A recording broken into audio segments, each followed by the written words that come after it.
আসসালামু আলাইকুম। সবাই কেমন আছেন? আলহামদুলিল্লাহ ভালো আছি। তো আমি আজকে দেশি চিংড়ি মাছ ভুনা করবো। তার জন্য প্রথমে এই কড়াইতে আমি তেল দিয়ে দিছি।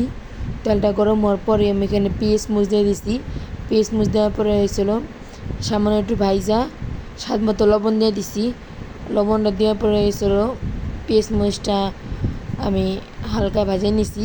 নেওয়ার পরে আমি এখানে হয়েছিল আপনার চিংড়ি মাছগুলো দিয়ে দিছি। চিংড়ি মাছ দিয়েও ভালোভাবে ভাজে নিছি। তারপরে আদা রসুন বাটা দিছি। আদা রসুন বাটা দিয়ে ভালোভাবে ভাজা নিমু।